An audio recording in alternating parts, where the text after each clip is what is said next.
இப்பொழுது பரிசுத்த ஆவியானவரை குறித்து பார்க்க போகிறோம். பரிசுத்த ஆவியானவர் கடவுள் என்று பைபிள் போதிக்கிறதா என்பதை பார்ப்பதற்கு முன்பாக பரிசுத்த ஆவியானவர் முதல் ஒரு தெய்வீக ஆளுமையா இல்லை உணர்வற்ற சக்தியா என்பதை நம்ம புரிந்து கொள்ள வேண்டும். இம்பர்சனல் ஃபோர்ஸ் அப்படின்னா ஒரு ஆற்றல், சுயமாக சிந்திக்கும் திறன் அற்றது, உறவாட முடியாதது, அதான் அது உணர்வற்ற சக்தி அப்படி சொல்றோம். தெய்வீக ஆளுமை அப்படின்னா எதை சொல்றோம்?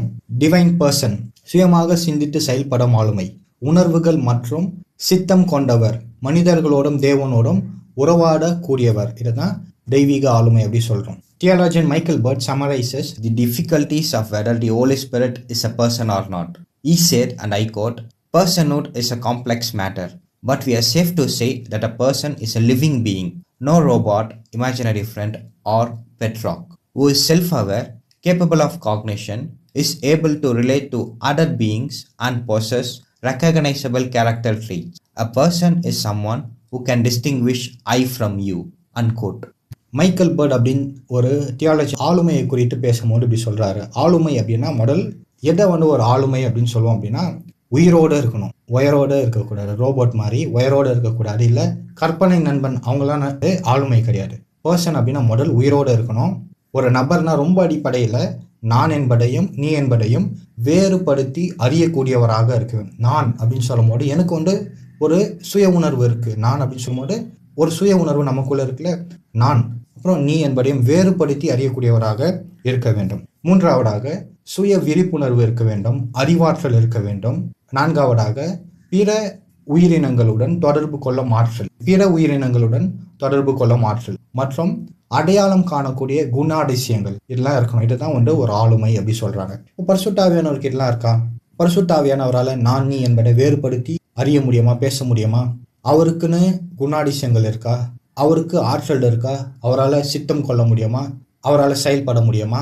பிற உயிரினங்களுடன் தொடர்பு கொள்ளும் ஆற்றல் அவருக்கு இருக்கா என்பதை நம்ம பார்க்க போகிறோம். முதலாவதாக ஆவியானவர் தம்மை ஒரு தனித்துவமான ஆளுமையாக வெளிப்படுத்துகிறார். முதல் ஆதாரம் அப்போஸ்தலர் 13:2 எப்படியாக வாசிக்கிறோம்? அப்போஸ்தலர் 13:2, அவர்கள் கர்த்தருக்கு ஆராதனை செய்து உபவாசித்து கொண்டிருக்கும் பொழுது பர்னபாவையும் சவுலையும் நான் அழைத்த ஊழியத்திற்காக அவர்களை பிரித்து விடுங்கள் என்று பரிசுத்த ஆவியானவர் திருவலம் பற்றினார். இந்த இடத்துல ரொம்ப தெளிவா நான் அழைத்த ஊழியத்திற்காக அவர்களை பிரித்து விடுங்கள் பரிசுத்த ஆவியானவர் சொல்றார். நான் பர்னபாவையும் சவுலையும், தெளிவா நான் நீ என்ற வேறுபாடை நம்ம பார்க்க முடியும். மற்ற நபர்களிடம் இருந்து தன்னை வேறுபடுத்தி பார்க்கிறார் என்பதை நம்ம தெளிவாக புரிந்து கொள்ளலாம். இரண்டாவதாக ஆவியானவரின் உள்ளான ஆளுமை பண்பு.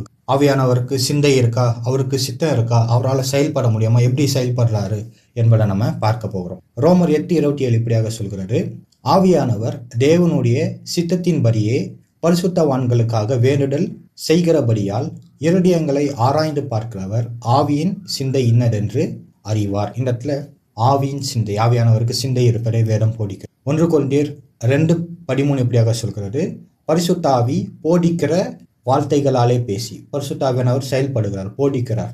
1 கொரிந்தியர் 12:11 இப்படியாக சொல்கிறது, இவைகளை எல்லாம் அந்த ஒரே ஆவியானவர் நடப்பித்து தமது சித்தத்தின்படியே அவனவனுக்கு பகிர்ந்து கொடுக்கிறார். பரிசுத்த ஆவியானவர் என்ன பண்றாரு? நடப்பிக்கிறார், செயல்படுறாரு. அவருக்கு சித்தம் இருக்கு, சித்தத்தின்படியே அவனவனுக்கு பகிர்ந்து கொடுக்கிறார். இதெல்லாம் ஒரு ஆளுமைக்கான பண்புகளாக நம்ம பார்க்கிறோம். அப்போஸ்தலர் 16:6 பார்க்கும்போது பரிசுத்த ஆவியினாலே தடை பண்ணப்பட்டு ஆவியானவரோ அவர்களை போக ஒட்டாது இருந்தார், செயல்படுகிறார். என்ன பண்றாரு? தடை பண்றாரு, போக ஒட்டாது இருக்கிறார். அப்போ பரிசுத்த ஆவியானவருக்கு சிந்தை இருக்கு, அவர் தேவனின் ஆழங்கள் அறிந்திருக்கிறார், ஒரு திட்டம் இருக்கு, அவருக்கு ஒரு சிந்தை இருக்கிறது, அவர் போதிக்கிறார், திட்டத்தின்படி பகிர்ந்து கொள்கிறார், தடை பண்ணுகிறார், போக ஒட்டாது இருந்தார் என்பதெல்லாம் நம்ம பார்க்க முடியும். இதெல்லாம் ஒரு உள்ளான ஆளுமை பண்புகள் என்று நம்ம பார்க்கிறோம். மூன்றாவதாக மனிதர்களுடனான உணர்வுபூர்வமான உறவுகள். அப்படின்னா என்னது?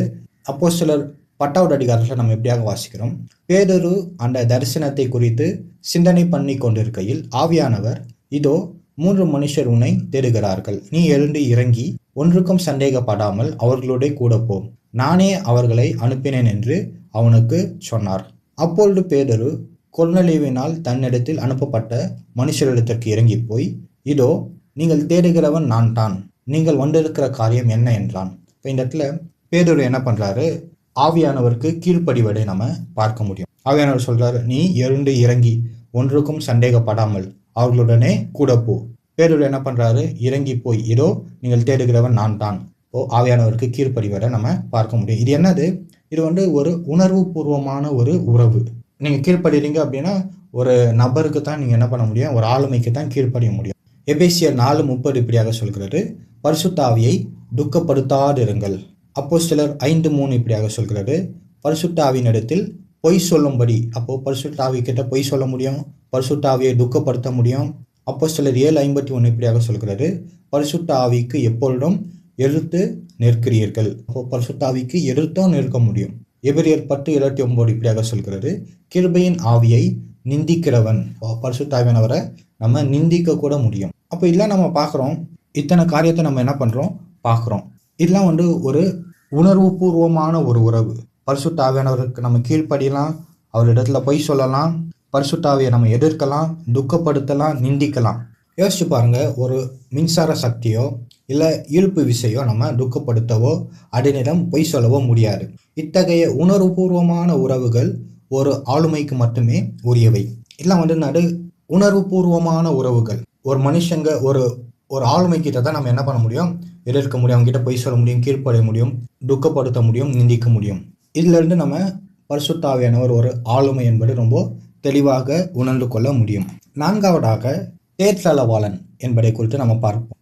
யோவான் 14:16 வாசிக்கிறோம், நான் என் பிதாவை வேண்டிக் கொள்வேன், அப்பொழுது என்றென்றைக்கும் உங்களோட கூட இருக்கும்படிக்கு சத்திய ஆவியாகிய வேறொரு தேற்றளவாளனை அவர் உங்களுக்கு தந்தருள்வார்.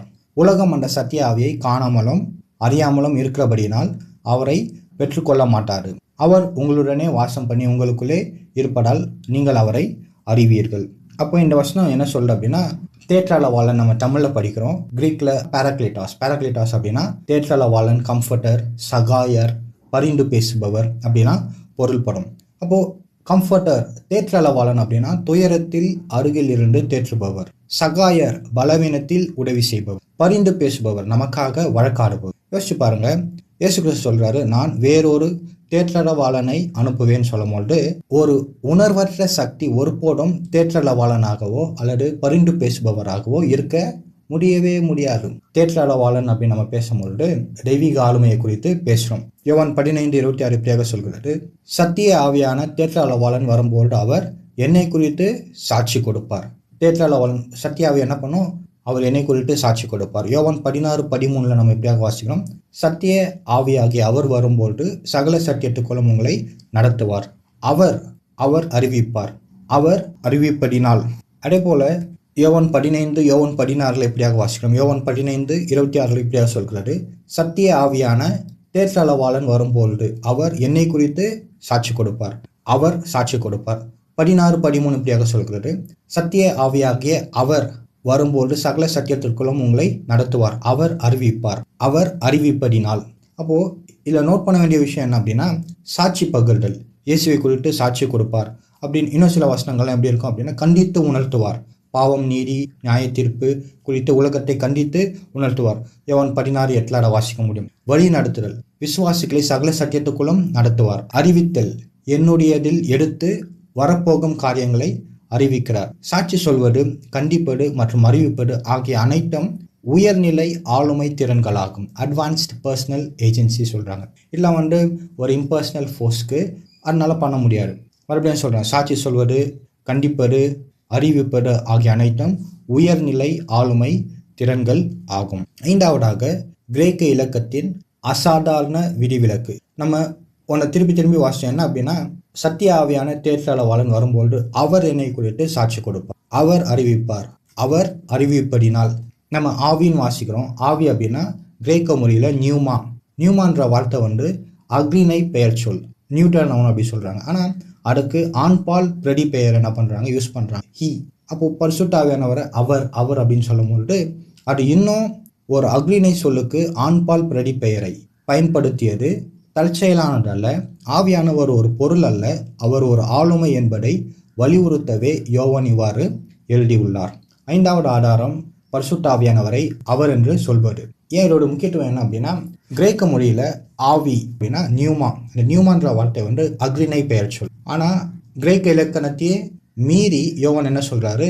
கிரேக்க இலக்கணத்தையே மீறி ஹீ அப்படின்னு சொல்றார். கடைசியாக 6வதாக கிறிஸ்துவுடனான நேரடி அடையாளம்.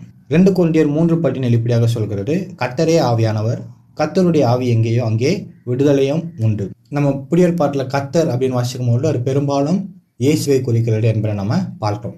இயேசு ஒரு ஆளுமை என்பதை நாம் சந்தேகிப்பதில்லை. அதே போல வேதாகமும் ஆவியானவரை இயேசுவோடும் தேவனோடும் நேரடியாக அடையாளப்படுத்துவதால் ஆவியானவரின் ஆளுமையும் தெய்வீகமும் உறுதிப்படுகிறது. கர்த்தரே ஆவியானவர், கர்த்தருடைய ஆவி எங்கேயோ அங்கே விடுதலையும் உண்டு. த லார்ட் இஸ் த ஸ்பிரிட். அப்போ இந்த இடத்துல நம்ம நிறைய பார்த்தோம். அவர் சகாயராக இருக்கிறார், நமக்காக பரிந்து பேசுபவராக இருக்கிறார். அவருக்கு சிந்தை இருக்கு, சித்தம் இருக்கு, அறிவு இருக்கு, மனிதர்களுடன் உறவாடும் திறன் இருக்கு என்பதெல்லாம் நம்ம பார்த்தோம். கிறிஸ்துவோடும் பிதாவோடும் இணைக்கப்படுகிறத நம்ம பார்த்தோம். ஆண்பால் பிரதிபெயர்களின் பயன்பாடு, பரிசுத்த ஆவியானவரை அவர் என்று அழைப்பதெல்லாம் நம்ம பார்த்தோம். இதெல்லாம் பரிசுத்த ஆவியானவர் ஒரு முழுமையான தெய்வீக ஆளுமை என்பதை நிரூபிக்கிறது. பரிசுத்த ஆவியானவர் வெறும் தேவனிடத்திலிருந்து புறப்படும் ஒரு உணர்வற்ற சக்தி அல்ல. அவர் சுயமாக சிந்திக்கும், சித்தம் கொள்ளும், உறவாடும் திறன் கொண்ட முழுமையான ஆளுமை மற்றும் பிதா குமாரனைப் போலவே முழுமையான தேவன். வேதாகமத்தின் ஒட்டுமொத்த சாட்சியம் இதை சந்தேகத்திற்கு இடமின்றி நிரூபிக்கிறது.